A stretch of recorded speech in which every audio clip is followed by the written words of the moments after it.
We're live on Substack. I'm Mehdi Hasan from Zateo, and I'm delighted, as many of you join. I'm going to wait a second before I say her name because lots of you are joining. I don't need to say her name. You needs no introduction. Oscar-nominated, Emmy Award-winning screenwriter, producer, and director Ava DuVernay is with me. Hello, Ava. Hi there. Happy to be with you. And you are now the proud owner of the Onward with Ava Substack. You've joined Substack. That's a nice way to say it, but yes, the proud owner. Very new. I really feel elderly. It's challenging. Did you have challenges just figuring it out or no? Yes, very much. I have a team of people and we're still having challenges. We're a year old and we're still always finding, oh, you can do that on Substack. Oh, you press this Right. button. The lives, Right. we're having fun with the lives. We've got several hundred people already joining the call. People are saying, two of my favorite people. Thank you, Raymel. Someone else says fanboy moment seeing you. Great. Thank you all for Oh, joining that's us. awesome. We're going to have a quick chat for the next 30 minutes. Ava's in LA. I'm in DC. Please stick your questions in the chat. I'll try and ask as many as I can. I've got lots of my own. Ava, opening question. You're doing movies, you're doing TV shows, you're writing stuff. How do you have time for Substack? What made you come along and say you want to be on Substack? What message? What's your goal? Yes, I'm busy doing my real life stuff, but social media has always been a part of that for me. I was, on Twitter for 10 years, as You had a all blog too, were. right? You were early blogger. Am I right in saying? Did you have some? Yeah, a Yeah. long time ago. And I've always just liked to engage with people, particularly around movies or about what's going on in the world or culture, politics, all of that.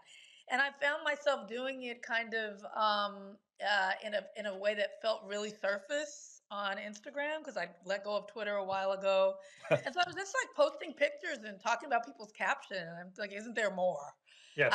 And then it was really Joy Reid Yes. who I started to see she was on this new thing. I mean, it's been around for a while, but I wasn't into it. And so now I am. I think it's a cool place. I think it's a very particular kind of person. Yeah. People that want to read a little more than just a caption. Yes. And so I'm enjoying the engagement and the No, conversation. it's fantastic. Joy left. I left MSNBC and came to Substack. Joy left MSNBC and came to Substack. Jim Acosta left CNN, came to Substack. Yeah. So they're really leaning into kind of politics coverage, having journalists on here, being a platform at a time when, let's be honest, mainstream journalism isn't doing so well, either financially or, dare I say, editorially. And of course, at a time when we're in a political moment where free speech and free discussion and the kind of discourse we value in this country is under assault. You just won a medal, a Great Americans medal from the Smithsonian. Congratulations. You are officially a great American. We already knew that. There you go. But you got a medal. But I And think in your... Sorry, go tell on. me.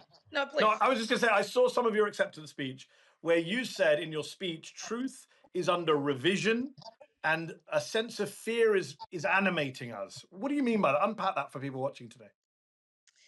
Well, I think I don't know how much it needs to be unpacked. I think it feels like it's right on the surface of everything that people are experiencing. It's a chaotic time. I think fear is really the driving force in a lot of our institutions and individuals in the way that they are not living up to the moment in ways that we probably thought we would have. I mean, I think that everyone, desires to be the kind of person who's a stand-up person for what they believe and who they say they are. But it's easy to judge when you're not in the shoes of folks that have something to lose. That for folks who are afraid, for folks who just are now understanding. Well, maybe I can only stand up so far. And so I think that this is a time that yes, there's a lot going on in our political discourse in our real lives that affects real people. But it's also an intimate internal review of your own morals. And what is the line that you will not cross or allow to be crossed around you? And that's what I've been hearing a lot of people struggling with. I think on the artist side, it's been really interesting to watch all of you journalists move over to this platform. But for me, in thinking about coming here, it was a lot about, well, what do the artists have to say about it? And shouldn't we be engaged more deeply beyond just the things that we make, but the process, the way that we make them, the reason why we make them, and just to really make sure I keep a independent space for myself to discuss those things. Yeah, independence is key, and that's what Substack has offered us. Zateo is all about independent journalism. It's about not having to worry about advertisers or sponsors or look over your shoulder at a C-suite, which is great. But of course, a lot of actors in Hollywood, directors, screenwriters, especially up and coming, they don't have that independent. Let's be honest. They're trying to Yeah. get a break. Hollywood is still a big studio world. When you said those remarks, were you thinking of some of your peers in Hollywood? I mean, you're Ava DuVernay, so I'm assuming most people can't tell you what to do. But there are others in Hollywood who probably are still under pressure. They do want to get that next gig, that next role. They do want to get that writing job, and they're worried about offending a studio. And I wonder, in the age of Trump, in the first term, Hollywood celebs were like front line of resistance. I wonder whether this time round we're seeing a bit of a quieter approach as some of the big corporations, the CBS owners, ABC owners, Disney, others, they're kind of doing deals with Trump, trying to avoid upsetting Trump. I wonder whether that's having a knock-on effect in Hollywood, which was the bastion of liberal resistance in term one.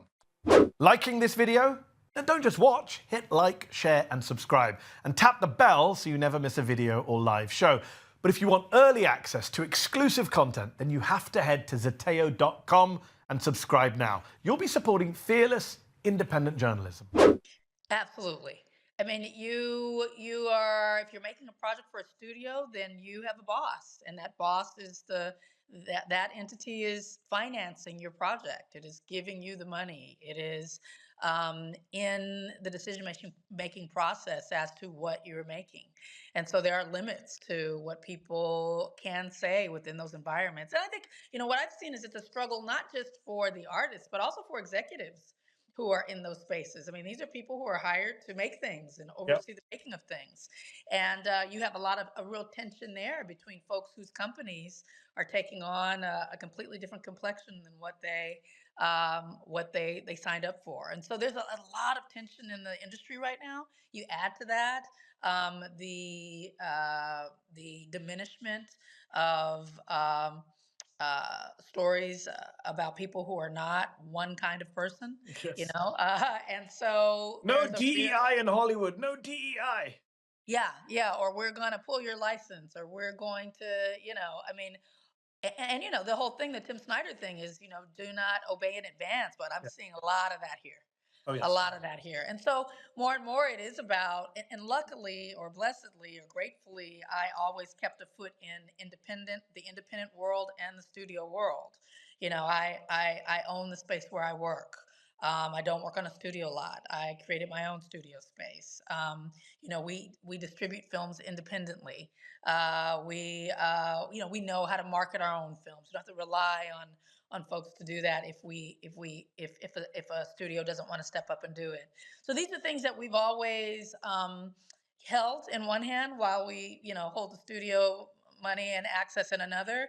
But these days, I'm so happy to have this, and that I never let that go. Yes, these days independence has never tasted so good. I can Yeah. say that with the benefit of hindsight. We got several hundred people watching in the chat. Somebody just left a note saying Ava DuVernay is the greatest filmmaker of all time, one of the greatest. I agree with that. Come on, Um, I love he, Substack. PJ Schuster says there's a lot of obeying in advance in all of corporate media. I agree Yeah, with that, PJ. We've seen too much of that. CBS News chief just recently resigned. The executive yeah, producer of 60 Minutes stepped down, I heard. saying we just don't have the independence. David Churiani says he likes watching me grill people. Great, I enjoy grilling people, so it's Is this news a to me. grilling? No, This is no, a no. grilling. I don't think he means you. I think he means with others. I would never grill Ava Oh, DuVernay. dang How it. Okay. dare I? Let me ask you this about something you've touched on a lot. People know you for the 13th. And you, in the 13th, you talk about kind of modern slavery. Our incarceration system is basically a modern day form of slavery, and it's a for profit system of slavery. A lot of for profit prison revelations in that film. The other day, I interviewed Raz Baraka, the mayor of Newark, New Jersey, who was arrested outside a protest at a center, ICE detention center in his city. And that's a for profit center. A lot of the ICE detentions are going on in for-profit centers. A lot of companies are making a lot of money out of the Trump deportation agenda. Did you see that coming? Did you see that as the next front line when it comes to incarceration in this country? Not just incarcerating Black Americans, but also incarcerating foreign brown migrants. Yes, and 13th we touch on it. We touch on it a bit in that film, which was made, I don't know, I think 6 years ago, 7 years ago. Yeah. Talk about that's the future. One of the future iterations of incarceration was certainly getting into immigration detention, certainly getting into home surveillance and tech, which is another thing that people Yeah. aren't talking about a lot. There's a lot of money being made there. So we touched on the future of it, and yes, this has long been a part of the plan.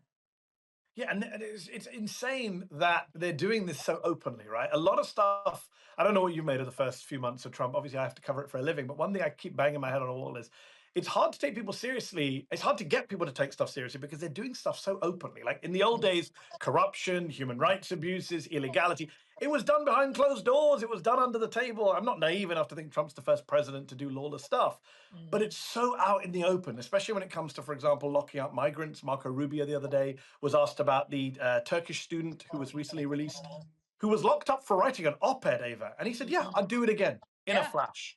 Like this is the party that screamed about free speech Mhm. for the last decade, and we Mhm. now have free speech under assault. I don't know, like never before in my lifetime. I don't know what you think. Mhm. Mhm. You know what? I think their strategy is brilliant. You know Evil what? genius. Yeah, you know what? I hesitate to call them geniuses, but I do think that the strategy that they're employing is really not much different than other strategies that have worked, which is say it with your chest. That's how we say it in Compton, where I'm from. Like just say what you mean and mean Yes. what you say. And by doing that, by leaning into it, by being very demonstrative and very even performative about the things that they're doing. I mean, your girl Christy and the eyelashes and all that stuff. You know what I mean? While wearing body armor and like the Oh my cosplaying. God. Yeah. It's just like this cosplay. Christine. Exactly. Like this is a part of it, and I think the reaction to anyone who's not a part of it is shock, is look at what they're doing, and is so chaotic in our trying to translate what we're seeing that we're not focused on what they're doing. And so as a director, I'm all about the performance. Yeah. I just see actors on a stage kind of creating spectacle. The question is, what are you saying, and is there any meat there? Is there any substance to the story? And I think that the sooner that we can get past all of the smoke and get down to what's really going on, we'll do much better. The challenge is there's a new play every day with these Yes. people. And so yeah, I think we're going to have to train ourselves, and I think we're getting better. Folks are getting better to kind of getting down into what is the issue, because the theatrics of what they do, the nonsense is it's been clouding us for the last few months. How do you think people? Do you feel like there's a cloud lifting or a fog lifting from the general public being just kind of shell shocked with the barrage of nonsense? I think you're right in the sense. I mean, their strategy, they call it flood the zone with shit, right? That was the Yeah. Steve Bannon line in the first term, and it is a very clever strategy because even those of us who do this professionally, who've been shouting from the rooftops about the threat from Trump to democracy, even I can't keep up with this stuff, right? I look at a story. There's a story today about Trump pardoned the child of a donor who was about to go to prison for fraud and tax whatever, he was stealing money from his employees, and this woman just gave $1 million, went to dinner with Trump, and he pardoned the son, and the New York Times has a big piece. I'm like, that'll be forgotten by tonight, let alone Sure. tomorrow morning. Like, we cannot. In the old days, that would have been a multi-week scandal with the Sure. Clintons or the Obamas or even the Bushes. Now it's every day, as you say, the play, the corruption, the criminality. I can't keep track. We do a segment for Zateo called "This Week in Democracy," where a colleague of mine collects together every day's outrages, abuses, just to try and keep track. And reading that on a Friday night, I edit it before it goes out on Saturday morning. It's just overwhelming, the number of court cases they lose, the number of injunctions they're defying, the Mhm. number of people who've either quit and protest. It's just astonishing. And they have overwhelmed us. They've numbed us to stuff. If Yes. Joe Biden did 1% of what Donald Trump did, if Hunter Biden did 1% of what Don and Eric are doing as they travel the world selling the Trump name in Exactly. Vietnam, and it would be a multi-week scandal. But with Trump, the phrase is we grade him on a curve and he gets away with murder. And it's really, But really how do we scary. combat it? How do we combat that? I mean, yes, we know that that's what's happening. Yes, you're keeping a record and an archive of it, which I Yeah. think is part of it. It's listed, remember it, document it. But It's a what great else? question. Like that. That's what how do you animate the citizen spirit, the citizenry, Yes. the folks that are not even on Substack? How do you ignite an outrage? Does it have to be something violent? Does it have to be a George Floyd? Does it have to be? What does it have to be Well, it's in order interesting you to? mentioned. It's interesting you mentioned George Floyd because, of course, we just had the anniversary of the George Floyd killing 5 years, and they've rewritten the history on that. In the MAGA world, he died from an overdose. The police officer's innocent, and they're campaigning for Trump to pardon Derek Chauvin, which I wouldn't be surprised if he does. So there's also a power that they have just to live in their own echo chamber and rewrite stories for their own followers. I think the rest of us, the number one thing I would say, whether you're a journalist, a politician, or a member of the public, just someone trying to live their life, is don't be numb to it, right? Don't let them normalize the abnormal, because the moment they do that, all hope is lost. The minute we say, all right, well, this is who Trump, there's often a line when you say to people, well, why didn't you do this about Trump to apologize? Well, that's who he is. That's how Trump is. We can't Right. afford to do that. We should not give this one man some kind of exception to all of the rules, norms, conventions, principles, laws that everyone else has to abide by. So my position from the beginning is don't normalize this shit, Sure. right? Don't go, oh, well, it's just Trump. Oh, well, that's what he did before. And it's like if he did an insurrection tomorrow, half the media would be like, well, it wasn't as bad as January 6th. He'd already Right. done one insurrection. There's this sense that Right. once he does something outrageous, he can do it many times. And we'll be like, Sure. oh, so for example, the corruption, just to directly answer your question, I think the corruption should be, if not the biggest, second biggest after the deportations, biggest story in this country. He is brazenly, openly, undeniably, illegally corrupt. And I think, where are the Democrats on this? Why aren't they shouting? Some are, Chris Van Hollen, Elizabeth Warren, Chris Murphy, a few are making noise. But where is the full court press on Trump's corruption? All the polls show Americans do not like corruption, regardless of what party they're from. And I think we have to make a lot of noise, because otherwise he just gets away with this stuff. And we go, oh, it's normal for his sons to go around the world and open a golf course in Vietnam, and Vietnam then gets exempted from tariffs. We Right. can't make that normal. It's normal to pardon the child of your donors who give you $1 million, even though they're convicted criminals. So that, for me, I've fought that battle for 10 years as a journalist, both in mainstream media and independent media. Just don't normalize this stuff. I see interviewers on Sunday morning shows just give complete passes to Trump officials. You've seen it, Ava. You must have screamed at the TV when the host just doesn't ask the obvious question Sure. about corruption or illegality, because they want that Trump official to come back on, or they just want to be friends with that Trump official, or they think, oh, that's an old story. I don't like. If I was a Sunday morning host, or if I was getting these Trump people, a lot of them won't talk to me. Surprise, surprise. If I was getting them on, I would open every interview with, by the way, January 6th, do you agree with the pardon of the police officers? Just don't move on from that. Why have we moved on from that? It's a hugely unpopular, outrageous thing that he did. Republicans cannot defend it. JD Vance couldn't defend it when he was asked about it. Just keep asking. Don't just be like, that's an old story, right? Right. Keep at the stories that matter. Right. But let me ask you, a great answer. But let me ask you this. What about my mom? What about my neighbor who doesn't have a media Yeah. platform? And we say don't normalize it, and that's true. But what can the person who is just one person who does not have access, what can people do? I've told people stop talking about the Democrats. Yes. Okay. It's about the people. Yes. What are you going to do? Because the Democrats are not coming to save us. What Yeah. are we doing? And so I had someone say to me, well, we march. You see, every 50 states is marching. You see, people are protesting. It doesn't work. It barely gets covered. People are not really listening. Like, it's really a question that I'm asking journalists, I'm Yes. asking artists, I'm asking executives. How do we break through? If you break through the apathy and you ask someone to engage, um, the question is, how do we get to a place of Yes. critical mass where that actually pierces through this veil of apathy? So, great question. Couple of things I would say. One is, I half 100% agree with you. The Democrats are not coming to save us, and people power matters. Where I half slightly disagree with you is, at some point, because of the way our political system is constructed, I wish it wasn't a two-party system, but it is, right? Sure. We're not the Europeans. We don't have multiple options. We don't have a parliamentary system. It is Republican or Democrat. It is a binary choice. And therefore, at some point, if you do want to undo legislation, undo executive orders, pass things we care about, you have to work through one of the two main parties. So at some point, the public pressure has to be applied to the Democrats as well as the Republicans. And we have to try and have a Democratic Party that we want, that actually represents us, that actually has backbone and willing to fight and stand up for 99%, not 1%. But you're right. Overall, big picture, put them to one side and focus on what we can do. Look, you say your mother. I have members in my family who are not very political, don't read any of my stuff. One thing I would say is, again, don't normalize this stuff. The minute you think you live in a country where fascism is accepted, then it's over. The game is over. The fight is lost.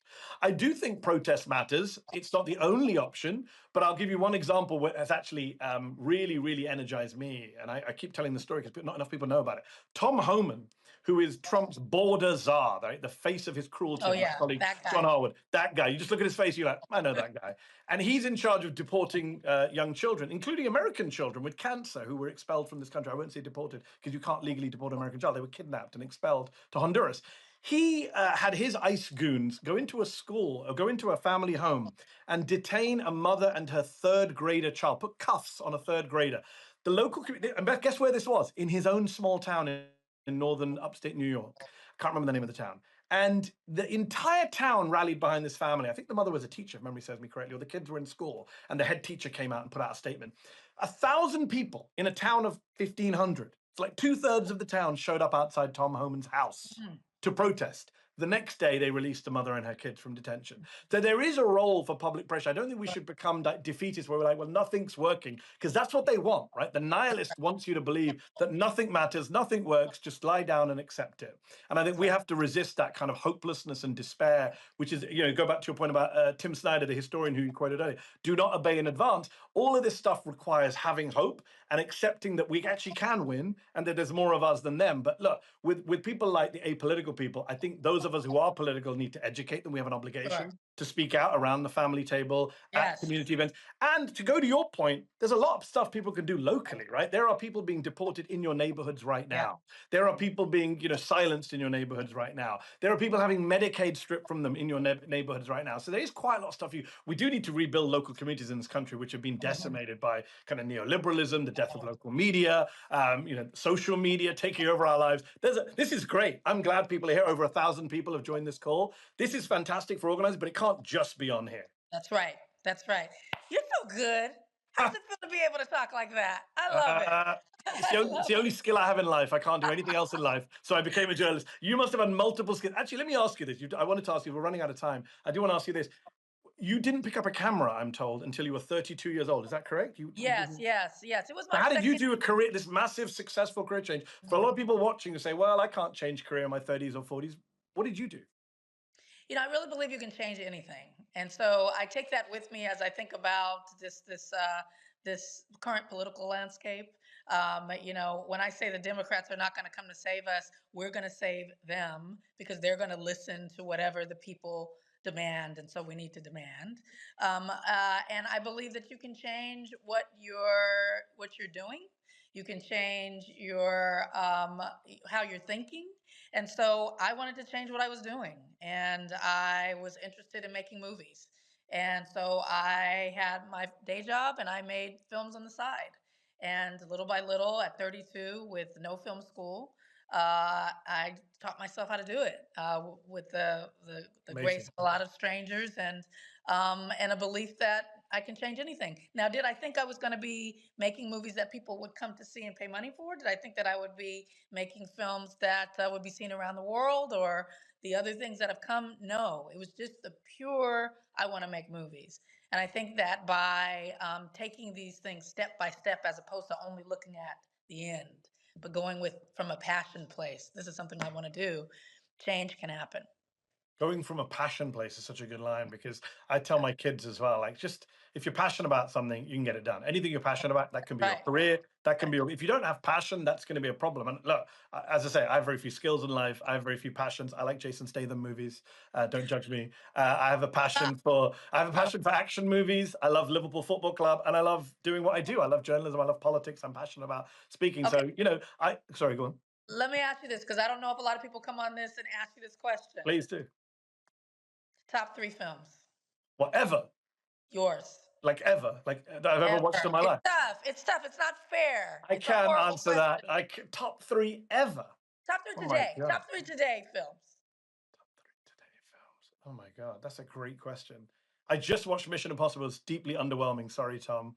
Disappointing Wow. I'm end to not the going to join franchise. in that conversation. Okay. But I found it underwhelming. That's a great question. Like, if I go back, classic growing up was Die Yes. Hard. I was a massive Die Hard film. Okay. I've always had a soft spot for Bruce Willis, even though he's a mad Republican. And Is he?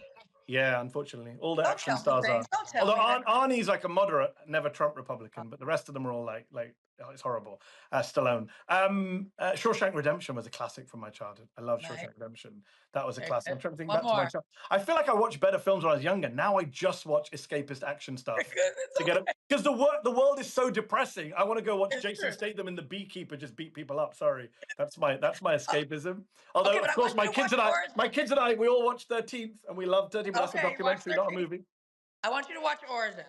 Oh, I haven't watched Origin. So let me ask you about Origin, I because want I you know to it's watch based on. it. I need to watch it. It's one of my top list if I have time. And I On will watch it. Hulu. It's based Hulu. Good ad. Let's all watch Origin after this because it's based on the Isabel Wilkerson novel Caste, right? Yeah, And that draws analogies between Nazi Germany, racial identifying, Indian caste system, and America's own Jim Crow caste system. It's also on a list of banned books that a lot of Republican politicians try and ban these days. Is that the reason you? Is that one of the reasons why you wanted to make it into a movie, give it to a wide audience? Because it's under assault, right? As a message. absolutely, absolutely. I mean, just the message is one that I felt was important to be heard.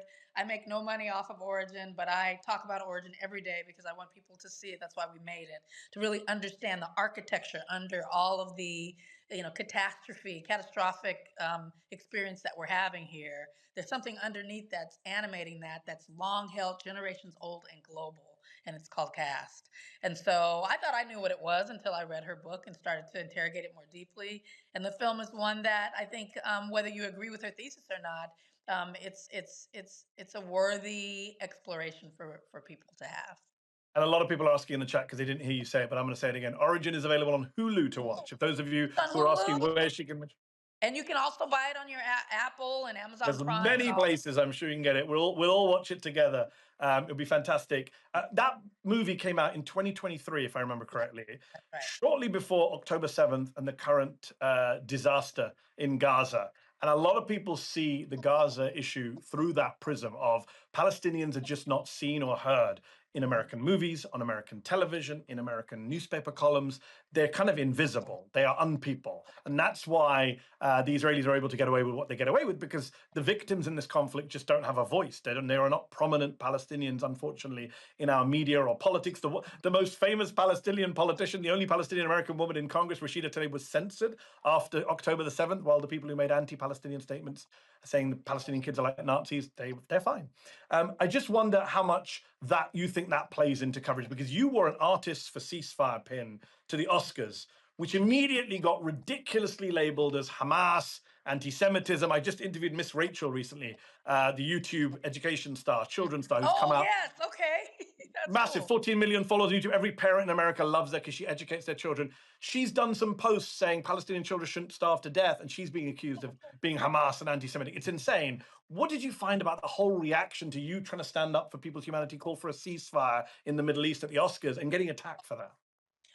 What did I think of it? I expected it, and so did not let it kind of derail what I was there to do and say. And so wore it, and there were a handful of people who did, and there were people who were afraid to. And I think the thing that allows us to pierce through that fear is more people standing up. It's Yes. not less. And so there's safety in numbers. People can feel more comfortable. It's tough being one of a few out there on an issue like that. But What brought you to an issue like that, Ava? human dignity. I mean, just you must you Yeah. cannot let this But pass. but what I meant by that is it something that you saw the horror after October the 7th, and you saw what happened in Gaza right now? There are literally people starving and running for aid, literally today. And is that what brought you to, or is it something you've been following for 20 years, 30 years? I've been an advocate for the justice and dignity for the people of Palestine since I was a UCLA student longer ago than I would like to say. And so yes, and 2 years ago. I think, but one of the yeah, yesterday. But one of the things that I will say that I'm proud of, and there's not a lot I could say I'm proud of as part of the Hollywood community. There's a lot going on that's challenging. But there was a film called No Man's Land that won the Oscar No for other land. No Other Land. Sorry, No Yes. Other Land Great that film. won the Oscar for Best Documentary, and it has no distribution. That is an unfathomable thing, that a film with no distribution actually wins the Oscar. In order for that to happen, so many people had to stand up. So many people within that academy had to kind of defy what we're told should have happened. And the reason why it happened is because it's anonymous, it's on your ballot, but it does take the temperature of what more people want to say and just may not have the courage to say. And they were able to say it in that space, and that was something that I was there. I was at the Oscars when the film won and the filmmakers took the stage. And even the applause, I remember I Yes. jumped to my feet right away going crazy for it. And it was like a small trickle effect of people. Can we clap? Can we stand? This is the body that gave it to them. Yes. but still feeling like, am I okay to be caught on camera applauding for it?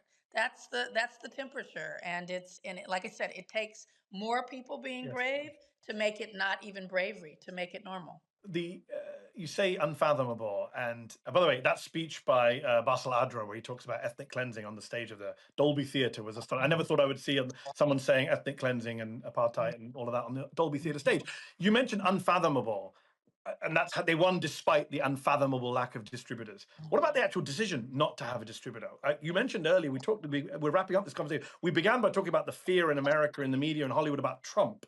What about the fear on this issue, on speaking out about Israel's treatment of the Palestinians? There's a lot of that fear in Hollywood, which is why people wouldn't want to get caught clapping on camera. How disappointed are you in some of your peers in Hollywood not being able to stand up and clap for a film about people's human dignity and land?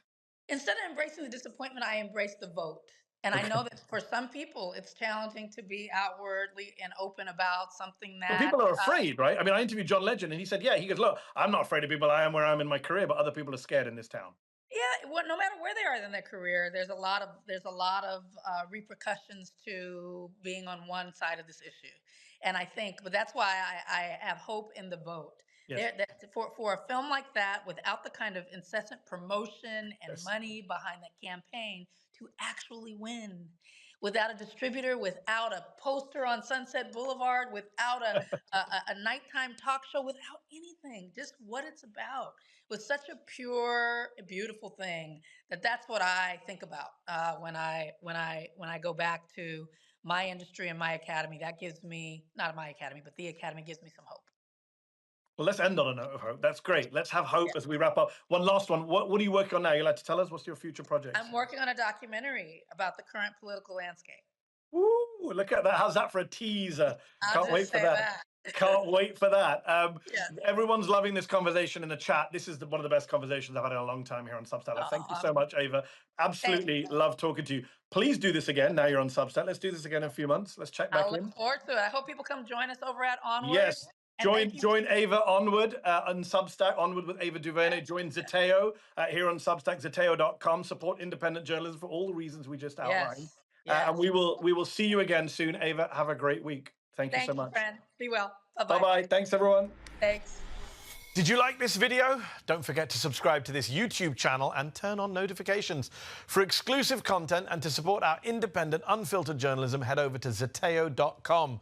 Your support matters.